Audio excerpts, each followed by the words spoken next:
이번 주도 이렇게 함께하게 되어서 너무나 반갑습니다. 네, 감사합니다.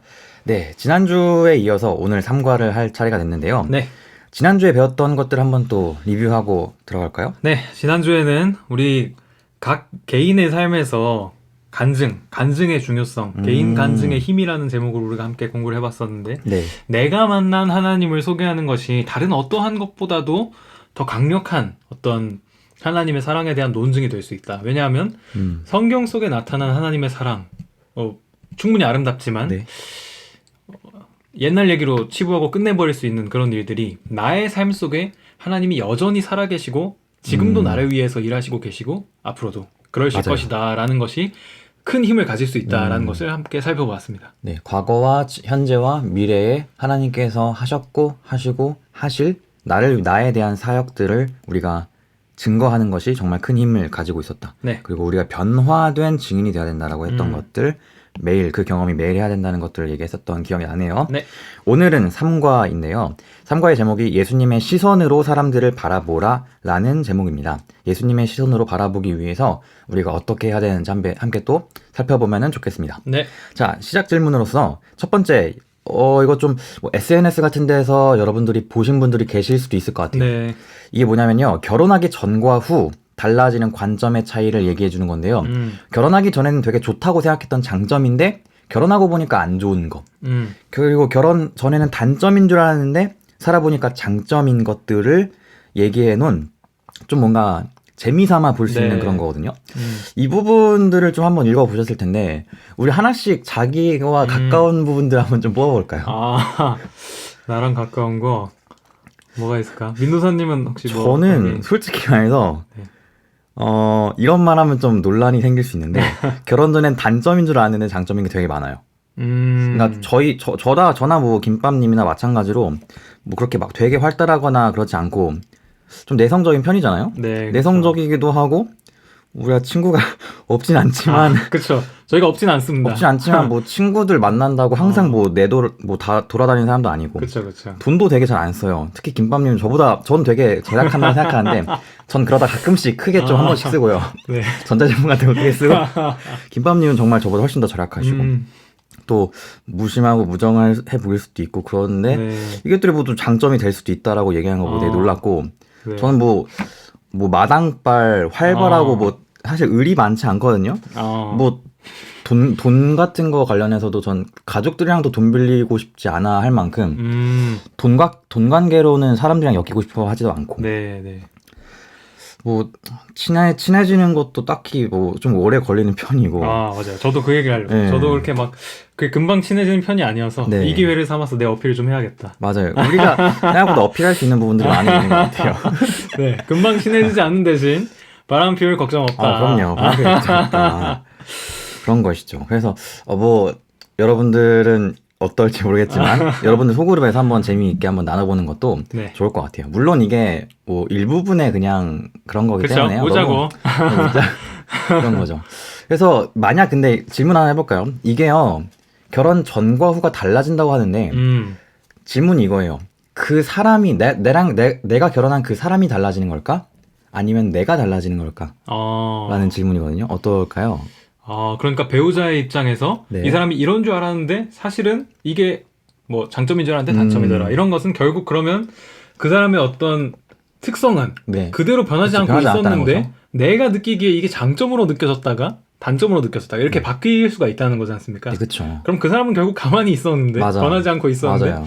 내 눈에 따라서 달라질 수 있었다는 거군요. 맞아요. 이게 관점이 변했기 때문에 그 사람을 내가 보는 그 관점이 그냥 여자친구에서 아내로 남자친구에서 뭐라 해야 되죠? 남편으로 바뀌어서 이게 관점이 뭔가 좀 옮겨져서 달라진 거지 그 사람은 변하지 않았다라고 얘기하는 거죠. 오늘 예수님의 시선으로 사람들을 바라보라. 어떤 얘기가 있을지 한번 살펴봅시다. 네. 자, 처음 깨닫기인데요. 깨닫기는 내가 누군가를 전도하기 전에 가장 먼저 바뀌어야 할 것은 그 사람을 바라보는 시선임을 깨닫는다 라고 하는 거네요. 자, 두 번째 접촉을 한번 봅시다. 두 번째 접촉. 예수님의 치유 사역 중에서 한 번에 고치시지 않고 두 단계에 걸쳐서 기적을 행하신 사건이 있습니다. 혹시 좀 짐작하거나 하는 게 있으신가요? 두 단계라 함은 두 번째 접촉이니까 첫 번째 접촉이 있었다는 네, 얘기군요. 그쵸. 첫 번째 접촉이 꼭 예수님을 말하는 게 또 아닐 수도 있고 그러면. 그렇게도 될 수도 있겠죠? 제가 이거 많은데. 보면서 네. 또 밑에도 이야기가 있지만 네. 또 뭐 여러 가지 이야기들이 있을 수 있겠는데 그쵸. 중풍병자 메어오는 일 이런 것들도 이제 다른 사람들 손을 통해서 네. 결국 지붕을 뚫고 막 내리지 않습니까? 그쵸. 그런 것들도 어떤 두 번째 접촉이라고도 할 수 있을 것 같다는 생각이 들었고. 그렇군요. 좋아. 그렇게 생각할 수 있을 것 같아요. 오늘 그 저자가 저희들에게 주는 예시는요, 이 사람이에요. 베세다에서 만난 맹인입니다. 맹인은 눈이 안 보이는 사람인데, 네. 그 맹인 한 사람을 사람들이, 다른 색깔로 표시해볼까요? 사람들이 데리고 와가지고 예수님께 나와서, 예수님, 이 사람의 눈에 손을 대주세요. 이 사람의 눈을 고쳐주세요라고 기도를 했습니다. 구했어요. 네. 부탁을 했어요. 그러니까 이 이야기의 포인트가 여기 세 가지가 있습니다. 첫 번째는 이 맹인이 직접 오지 않았어요. 나 눈 고침 받고 싶다 하고, 저 사람한테 구원 받아야지 하고 간 게 아니었어요. 네. 그게 아니었고, 두 번째, 그 사람이 그래서 믿고 온 게 아니었죠. 그냥 온 거예요. 그냥 믿는 친구들이 예수님이 고쳐주시는 분이구나. 얘도 고칠 수 있겠다. 내 친구 고칠 수 있겠는데? 라고 생각해서 그 친구를 데려와서 간절히 요청했다는 것이죠. 심지어 요청도 본인이 한 게 아니고. 네, 맞아요. 사람들이 구했어요. 사람들이 구하고 맹인 한 사람은 가만히 있었죠. 그랬더니 예수님께서 처음에 눈에 침을 바르시고요. 그거 침을 닦게 한 다음에 뭐 보이는 게 있냐? 했더니 살짝 희미하게 뭔가 움직이는 나무 같은 게 보인다고 했어요. 사실 그 나무가 사람이었는데 그쵸. 처음 보니까 나무라고 한 거죠. 그리고 그 다음에 다시 침을 뱉으시고 다시 이렇게 눈을 터치하시니까 눈을 딱 뜨니까 이제 사람이 보인다. 내가 진짜 눈이 밝혀져서 제대로 볼 수 있게 됐다라고 얘기하거든요. 이 이야기가 두 번에 걸쳐서 이렇게 기적을 행하셨는데, 네. 우리도요, 예수님이 우리의 눈을 밝혀주시지 않으면은, 우리가 제대로 보지 못하는 것들이 있을 수 있을 것 같아요. 우리가 뭔가 보고 있긴 있지만, 나무 같은 것들이라고 여겨지는 뭔가, 걸어다니는 것들이 있는데, 저 나무인가? 뭔가 싶은 생각들이 있는데, 다시 눈을 예수님께서 씻겨주시고 제대로 보니까 사람이었던 것이죠. 그러니까, 우리 주변에 그냥 뭐랄까, 배경화면처럼 주변에 지나다닌 사람들, 그냥 나에게 아무 의미 없는 것 같은 사람들이 진짜 살아있고 생명력이 있는데 계속해서 살아나가야 되는 사람들이다. 뭐랄까, 그런 것들을 좀 우리의 눈이 밝혀져야 된다라고 하는 것이죠. 그러니까 회복해야 되고 변화해야 되는 사람들이 있는데 우리가 인지하지 못할 때가 참 많이 있구나 라는 생각이 드는 거예요. 매일 스치는 사람들이 그냥 어떤 의미 없는 사람들이 그쵸. 아니라 사실은 나의 삶에 의미를 가지는 소중한 사람들이다. 맞아요. 소중한 사람들인 것이죠. 예수님의 치유 기적들 중에서 절반 이상이 주변 지인들이 데리고 온 사건들이라고 해요. 주변의 지인들이 믿지 않는 사람인데 데리고 왔던 것이었죠. 지금 여기선 관점의 변화가 되게 많이 등장하는 것 같아요. 네. 그러니까 이 친구들도 이 맹인한 사람이 눈 먼 사람이 아니라 고침을 받을 수 있는 사람이라는 관점의 변화가 있었고, 이 맹인에게도 눈을 조금씩 뜨게 하면서 예수님이 눈을 딱 뜨게 해주시자 정말 의미 없었던 것 같은 사람도 내가 정말 처음 보는 사람처럼 말 걸고 싶고 다가가고 싶을 만큼 뭔가 새로운 경험인 것처럼 우리의 눈을 뜨게 해주시면은 우리가 사람을 보는 시선들도 바뀔 수 있겠다라고 얘기하는 것이죠. 네. 그래서 내 옆에 있는 사람들이 이 사람도 나을 수 있는 사람이다 라는 것을 믿었어요. 맹인이 아니라 나을 수 있는 사람이구나 라고 생각했다라고 하는 것이죠. 희망 없는 사람처럼 보이던 그 그쵸. 사람을 희망 있는, 소망 맞아요. 있는 사람으로 바꿀 수 있게 된 것이고. 맞아요. 희망을 보기 시작했던 것이라고 생각하면 될 것 같아요. 이것이 두 번째 접촉에 대한 이야기고요. 두 번째는 하늘의 시선이에요. 사마리아 여인의 이야기인데 아마 요한복음 4장에 있는 굉장히 많은 우물가에 나왔던 여인의 이야기를 많이 들어보셨을 것입니다. 네. 우리 김밤님께서 질문을 좀 하고 싶은데 네. 당시 사마리아인들과 유대인들의 갈등에 대해서 좀 들어보신 적 있나요? 굉장히 앙숙 같은 관계. 맞아요. 이 예수님이 선한 사마리아인의 비유도 어찌 보면 그쵸? 꼭 딱 집어서 사마리아 네. 사람이라고 특정한 이유가 또 맞아요. 있을 것 같고 그쵸. 네, 굉장히 그 사이가 안 좋았음에도 불구하고 그런 어떤 선을 베풀었던 사마리아 사람, 인종과 어떤 뭐라고 할까요? 국적과 여러 가지 다른 점이 있었지만 그런 차별적인 상황 속에서도 선을 베풀었던 그런 이야기를 함을 통해서 그런 이야기를 하는 데에 있어서 그런 어떤 두 민족 간의 갈등, 어떤 안 좋은 사이에 대해서 그 맞아요. 장치를 넣음으로써 이렇게 굉장히 극적인 효과를 주셨던 게 아닌가. 맞아요. 그래서 사마리아인들과 유대인들은 분단된 국가의 다른 민족, 같은 민족으로서 뭐 우리랑 북한 사람들이랑 되게 비슷할 것 같아요. 근데 지금 우리나라랑 북한이 사이가 안 좋으면서 우리는 북한에 대한 굉장한 적대심과 그렇죠. 나쁜 그런 감정도 있잖아요. 완전 주적이라고 배우셨어요. 네, 주적. 주적이죠. 주적이라고 저희 군대에서는 배워요. 네. 제가 주적이라고 하는 게 아니라 그렇게 배우는데 네, 정신교육을 그쵸. 받고 네. 서로 대립하고 말도 섞지 않았던 것이 바로 사마리아 사람과 유대인이었어요. 예수님은 유대인이셨죠. 근데 예수님이 사마리아 길을 지나가면서 혼자 있을 때 예수님께서 뭘 하시냐면 사마리아에 있었던 그 여자와 말씀을 나눴다고 해요. 대화를 나눴던 것이죠. 근데 그거를 제자들이 나중에 와서 보니까 예수님이 사마리아 사람이랑 얘기한다고? 그거 진짜 이상한 일인데? 라고 생각했대요. 그러니까 그만큼 사마리아 사람과 이 유대인들은 말도 섞지 않을 만큼 굉장히 뭐랄까 이게 무슨 일이지? 왜 저 사람이랑 얘기하지? 이렇게 생각했던 사람이었어요. 그렇군요. 심지어 그 여자는 아시는 것처럼 사마리아인 중에서도 최고의 아웃사이더였습니다. 아마도 사마리아 사람들이 이 둘이 대화하는 걸 보면은 저 남자는 왜 저 여자랑 대화하지? 뭐지? 이렇게 막 생각할 만큼 굉장히 이상한 것이었죠. 굉장히 부정적인 조건이 많았군요. 네. 사마리아 사람인데다가 그 당시에 뭐 그쵸. 여성들의 지위가 그렇게 높지도 않았고 그쵸. 여자인데다가 근데도 그냥 여자도 맞아요. 아니고 굉장히 멸시받던 여자였다. 아주 무시받고 아웃사이더였던 그 사람이랑 대화한다. 아. 그러니까 사람들의 시선은 어땠어요? 사람들의 시선은 정말 모두가 외면했던 사람들이었거든요. 모두가 외면했던 사람이었어요. 근데 하늘의 시선으로 예수님의 시선은 어땠는가? 예수님은 그녀에 대한 예수님의 시선은 매우 긍정적이었죠. 그 여인과 굉장히 긍정적으로 대화하고 네. 적극적으로 얘기하면서 친절하게 다가갔었던 기억이 있어요.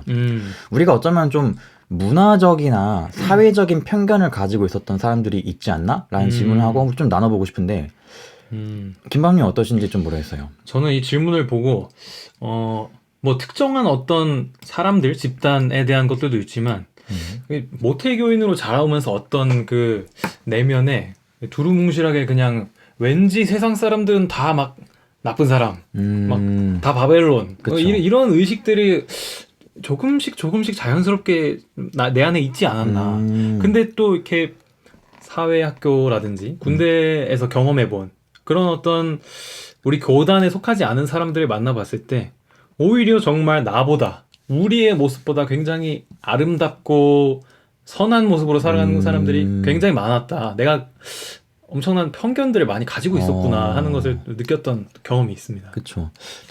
저는 개인적으로 좀 극단적인 사람들, 정치적이나 사상적으로 극단적인 사람들, 극좌, 극우 뭐 이런 사람들 그런 거를 좀 많이 별로 안 좋아하는 좀 편견들이 있는 것 같아요. 저 사람들하고는 말을 안 통해. 물론 말이 안 통할 가능성이 높겠죠. 근데 네.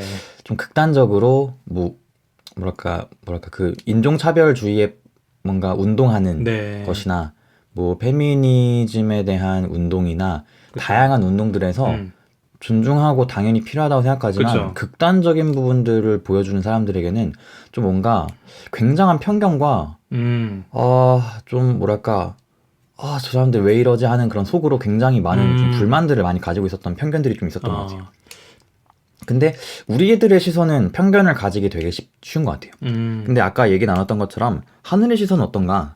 예수님께서 보았던 하늘의 시선으로 사마리아 여인을 바라봤을 때 다른 모든 사람들이 바라봤던 시선과 다르게 봤던 것처럼 우리도 그 사람들을 예수님의 시선으로 본다면 하늘의 시선으로 본다면 그 사람들이 달라 보이지 않을까라는 생각이 좀 들게 되는 것이죠. 그뿐만이 아니에요. 밑에 있는 또 까다로운 사람들에 대한 얘기가 나오거든요. 주변에서 좀 관계적으로 이번엔 좀 우리 가까이 좀 좁은 의미에서 관계적으로 대하기 좀 어려운 사람들이 어떤 사람들인가 라는 얘기를 나눠보고 싶어요. 저는 개인적으로 좀 소통이 안 되는 사람. 이게 모르겠어요. 그런 사람들이 가끔 있어요. 말을 하는데 대화를 하는 것 같지 않아. 말은 하는데 대화가 아니야. 아, 서로 말은 하고 있지만 말은 하는데 다른 말 하고 있거나. 의사소통은 이루어지지 않는. 난 이 얘기 건졌는데 얘기의 주제가 A 뭐 A 다시 쭉 이해되거든요. 근데 A C H 이렇게 버리는 경우가 있으면은 다른 얘기를 하는 것들은 좀 뭔가 어렵다는 느낌을 좀 받았던 것 같아요. 네. 어떤 저도 뭐 비슷하게 약간 좀 뭐 코드가 막 많이 다르다던가 크게 막 어떤 성격적으로도 어떤 많이 대조적인 그런 모습의 사람들과는 관계적으로 좀 대하기 어려운 경험들이 있었던 것 같습니다. 그렇죠. 그런 적으로 좀 우리가 대하기 어려운 사람들이 있는데 옆에 있는 이 민도사 그림 있잖아요. 이 그림을 좀 그림 옆에 있는 이것들 봅시다. 네. 어떤 사람 내가 만나고 있는 사람들이 되게 목소리가 거칠고 막말하는 사람이에요. 쉽게 흥분하고 막 다혈질이에요. 그리고 성적으로 굉장히 부도덕하고 진짜 막 엄청난 막 성적이고 페루나스러운 그런 드립들을 계속해서 해요. 그리고 어떤 사람은 냉소적으로서 되게 이성적이고 그냥 차갑고 따뜻함이 전혀 느껴지지 않는 그런 사람이라고 생각해 봅시다. 그런 사람들을 여러분들 만난다면 어떨 것 같아요? 굉장히 이 사람이랑 가까워지기 쉽지 않겠구나 하는 그쵸. 편견이 그냥 시작부터 벌써 이미 선을 딱 그어버리고 들어가는 게 좀 걸리죠. 네. 그것이 저 같은 경우도 그런 선입견들이 거쳐지는데 되게 오래 걸리는 좀 타입인 것 같아요. 근데 이런 사람들이 어떤 사람들이었는지 이걸 지어보면요. 우리 예수님의 제자들이에요. 베드로, 야고보의 요한, 마리아와 사마리아 여인, 아까 얘기했던, 그리고 도마. 이 사람들에 대한 우리의 시선들은요, 사람들의 그 옆에 있던 사람들이 딱 서로 보면은, 야, 얘랑은 같이 못하겠다. 얘랑은 같이 일을 못하겠다라고 생각했을 만한 사람들이었어요. 매우 편협할 수밖에 없었죠. 근데 예수님의 시선은 어땠나? 예수님의 시선을 바라보면요, 베드로는 능력 있는 복음 설교자가 될 수 있겠다 라는 희망을 가졌었고 야고보와 요한은 얘네 진짜 열정적인 은혜의 선포자가 될 수 있겠다. 마리아와 사마리아에는 이 사람은 진짜 사랑이란 것을 갈망하고 찾고 있구나 라는 그런 것들. 그리고 도마는 이 사람은 진지하게 질문하는 사람이구나 라는 예수님의 시선으로 보면 굉장히 달랐던 거죠. 그러니까 우리의 시선은 이 사람들이 굉장히 편협하고 좀 극단적으로 보일 수 있는데 예수님의 시선으로 보면은 뭐랄까 잠재력이 굉장히 풍부했던 사람들이었고 가능성을 가진 사람들이었다 라는 생각을 좀 가지게 돼요. 어떻게 좀 생각하세요? 네, 저는 방금 이거 민두사 그림이 네.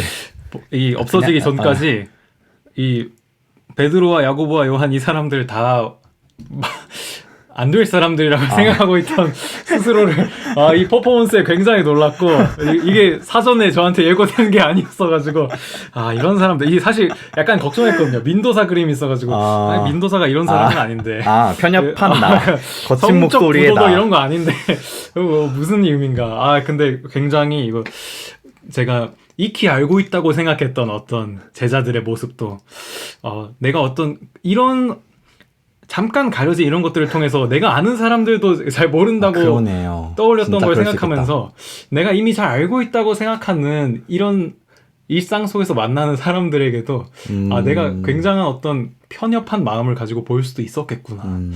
엄청난 실물 교훈입니다. 저도 놀랐습니다. 이렇게 반응이 좋을 줄 몰랐어요.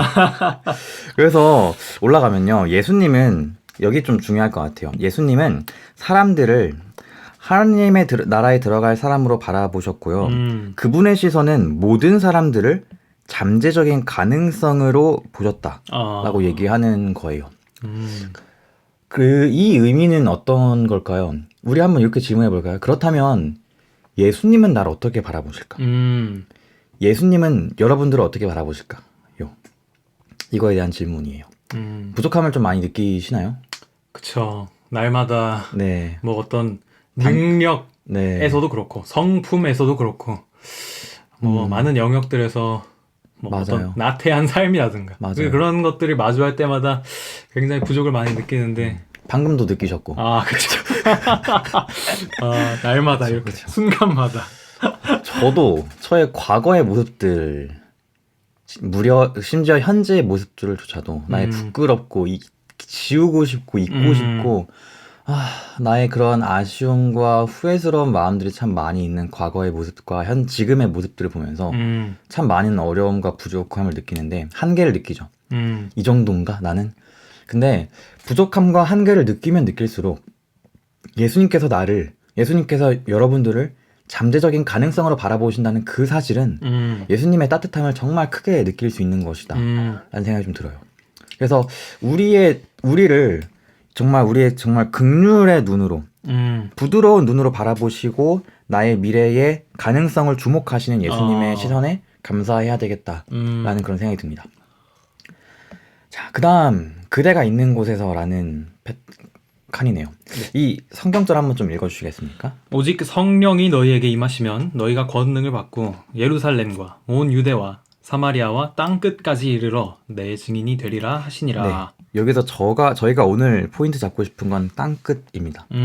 땅끝이 어디일까요? 라는 질문이거든요. 우리 지도가 있죠. 땅끝이 네. 어딜까요? 땅끝. 우리 한국에도 해남 땅끝 마을이 그쵸. 있지 않습니까? 땅끝이라는 이 정의를 정말 내리기 어렵고 사람마다 있는 것마다 다를 수 있겠죠. 제가 이 땅끝에 대한 이 예화 중에서 그 어떠한 설명 중에서 잊을 수 없는 설명이 하나 있는데 제가 고등학교 3학년 때 3학년 1반 서울 삼육 고등학교에 있을 때 제 친구 지금 청량리교회에서 임시전도사로 하고 있는 제 친구가 그날 저희 반에서 설교를 담당했었어요. 그날 그 친구가 설명하는데 땅끝에 대해서 얘기하더라고요. 땅끝이 어딜까? 땅끝이 어딜까에 대한 질문을 던지고 했습니다. 그리고 이 말씀을 읽었어요. 자기가 생각해봤대요. 땅끝이 어디지? 땅끝을 찾아서 계속 가봐야겠다. 한국을 떠나서 이렇게 땅끝을 찾아서 가봐야겠다. 지구를 한 바퀴 돌고 돌아보니까 땅끝을 이렇게 찾아서 돌아가다 보니까 결국 돌아오는 곳은 내가 있는 곳이었다라는 말을 했어요. 그래서 땅끝은 뭔가 진짜 내가 어딘가 가야 되고 뭔가 그렇게 해야 되는 것이 아니라 내가 있는 이 자리가 땅끝이라고 생각하면 되겠다. 그래서 내가 있는 곳부터 내가 하나님의 증인이 되어서 내가 있는 곳부터 예수님에 대한 복음을 전해야겠구나. 변화하는 삶을 살고 변화하는 세상을 꿈꿔야겠다라는 생각이 좀 들었어요. 우리는 많이 전도할 수 있는 그리고 선교할 수 있는 완벽한 기회와 여건이 찾아오기를 기대하죠. 아마 그것이 선교사 생활의 이유가 아닐까. 그 어느 부분은 그렇지 않을까 싶은 생각이 들어요. 근데 그 전에 우리가 이러한 개념들을 가지고 있는다면은 어떤 우리가 생각을 좀 할 수 있을까요? 우리 김밥님께서도 선교에 대한 굉장한 관심과 그러한 애정과 사명이 있으신데 어떻게 좀 생각할 수 있을까요? 우리 여기서 땅끝에 대해서 이야기 나눈 것처럼 선교사가 되는 것은 내가 어디로 가야지만 이루어진다기보다 내가 전도한다는 것은 내가 지금 있는 이 자리에서 선교사로 살고 전도자로 살아갈 수 있다면 이미 그 땅끝 선교가 이루어지고 있는 것이고 지금 이 자리로부터 시작했을 때 또 계속해서 하나님께서 이끄시는 그곳에서 그쵸. 네, 전도하고 선교해 나간다면 맞아요. 그 정말 지리적이고 물리적인 땅끝까지도 모든 사람들이 복음을 듣는 그러한 선교 사업이 이 사명이 완수될 수 있지 않을까. 저도 그래서 개인적으로 지금 있는 이 자리에서부터 선교사의 삶을 전도자의 삶을 살 수 있게 해달라는 그런 기도를 하고 합니다. 좋습니다. 그것처럼 우리가 이해했던 것처럼 예수님은요 우리가 일단 더 나은 기회를 꿈꾸기 이전에 물론 꿈꿔야 합니다. 근데 그 전에 우리가 먼저 주변에 있는 사람들에게 전하기를 원하고 계십니다.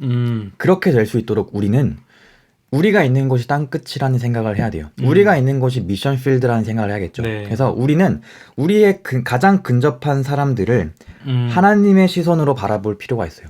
지금까지 우리가 관점에 대해서 얘기했잖아요. 아까 이 맹인이 그냥 단순히 맹인이 아니라 고침받을 수 있는 사람이구나. 예수님께 나왔을 때. 그리고 예수님도 하늘의 시선으로 문화적인 편견들을 다 부수셨고 이렇게 대학이 까다로웠던 사람들조차도 다 가능성으로 품으셨던 것처럼 우리가 있는 이 곳에서 하나님의 시선으로 바라볼 때에 그러한 우리의 선교의 사역들이 전도의 사역들이 시작할 수 있겠다라고 하는 것이죠. 첫 번째는 우리가 있는 곳에서 아까 김밥님이 말씀하셨던 것처럼 시작해야 될 것이고 그리고 또 우리에게 새로운 기회들이 도전의 기회들이 주어진다면은 주저함 없이 갈 수 있는 용기와 담력들을 우리가 가지고 있어야 되지 않을까 하는 생각이 듭니다. 그래서 우리의 태도를 보고 마칠 것 같은데요. 사도행전이란 책은 어떤 책인가요? 바로 하나님의 나라의 확장을 위해서 섭리로서 주어졌던 기회들을 활용한 제자들의 이야기들로 가득합니다. 하나님의 성령이 이곳저곳으로 인도하셨어요. 이곳저곳으로 인도하셨는데 그 기회를 반드시 딱 잡고 그 기회를 활용해서 자신이 있게 된 그 곳에서, 자신이 있는 곳에서 복음을 전도하고 그 성령의 역사를 보여줬었던 네. 그런 역사들로 가득하죠. 하나님은 분명히 우리를 위해서 기회의 문을 여시는 분이세요. 그래서 우리가 이렇게 믿음을 나눌 수 있는 기회를 주실 때 우리는 어떤 반응을 보여야 할까요? 우리는 당연히 하나님께서 길을 여신다면 기꺼이 순종하고. 그 길을 나가기로 순종해야 할 것입니다. 네. 그래서 오늘 행하기는 내 삶의 가장 가까이 있는 곳에서 성령께서 준비하신 영혼에게 다가가 관계를 맺기로 결심한다라는 행하기의 그것이 있습니다. 지금 있는 여러분들이 가르치고 여러분이 있는 소그룹에서 내가 내 옆에 가장 가까이에 있는 사람 중에서 하나님께서 내가 다가가길 원하시는 사람이 누굴까에 대해서 한번 나눠보셨으면 좋겠어요. 그리고 나눠보시고 그 친구에게 어느 방식으로 다가가야 할까를 생각해봤으면 좋겠습니다. 처음부터 우리가 말씀을 전할 필요는 없어요. 우리가 그런 거 말고 다른 방법들로 먼저 대화를 나누고 관계를 맺고 교감을 함으로써 그렇게 시작할 수 있을 거라고 생각합니다. 아무튼 오늘 우리가 얘기했던 것처럼 관점을 바꿔서 여러분들이 지금까지 보지 못했었던 가능성을 부여하지 않았었던 사람들에게 가능성을 부여하게 되시기를 바랍니다. 네. 결론을 한번 읽어주시겠어요? 전도는 우리의 마음이 아닌 예수님의 마음으로 할 때 가능합니다. 그분은 아무리 까다로운 인격을 가진 사람일지라도 긍휼과 용납의 눈으로 보시고 우리를 현재의 모습이 아닌 복음의 일꾼이자 미래의 완성된 모습으로 바라보십니다. 그분의 시선을 가질 때 우리는 성령께서 예비하신 길과 기회를 감지할 수 있습니다. 네, 오늘 이 결론의 말씀을 기억하며 살아갔으면 좋겠습니다. 이제 마무리하면서 오늘 관은 어떤 좀 느낌이나 어떤 좀 그런 것들이 있으셨나요? 오늘 일단 그 윈도사 그림이 날아갈 때 굉장한 임팩트 있었고요. 그것뿐만이 아니라도 오늘 이 관점에 대한 이야기들을 계속하면서 또 마지막에도 이 땅끝에 대한 이야기를 잠깐 했잖아요. 우리가 있는 곳에서 우리가 있는 그 자리를 땅끝으로 여기면서 사람들과 관계 맺고 또 전도하고 그렇게 할 때에 우리에게 반드시 또 필요한 하나의 어떤 선결 과제는 나의 이 관점, 다른 사람을 대하는 나의 관점을 마치 그 맹인의 눈이 달라졌듯이 새로운 관점을 가지고 희망의 관점을 가지고 그 사람 역시 내 옆에 있는 이 사람 역시 굉장히 어떤 희망 없어 보이고 뭐 말씀과는 먼 듯 하고 관심 없어 보이는 그러한 사람일지라도 변화할 수 있다는 그런 그리스도의 관점을 나도 가져야겠구나 깨닫게 되는 귀한 시간이었습니다. 네, 감사합니다. 저희 이렇게 오늘 이 3과가 마쳐졌고요. 우리 모두에게 저는 하나님께서 우리는 하나님의 가능성이다 라는 메시지를 우리에게 심어주고 싶어 하신다는 생각이 들어요. 여러분도 가능성이고 우리 옆에 있는 사람도 가능성이기 때문에 우리가 있는 곳에서 예수님의 시선으로 바라보기 시작하는 그런 우리 모두가 됐으면 좋겠습니다. 짧게 기도하고 마치겠습니다. 사랑의 아버지 하나님, 우리가 주님의 시선을 가지고 주님의 관점을 가지고 사람들을 바라볼 수 있도록 도와주시고 그 전에 우리 스스로도 예수님께서 바라보시는 것처럼 우리 자신이 하나님의 가능성이라는 사실을 잊지 않게 도와주세요. 예수님의 이름으로 기도합니다. 아멘.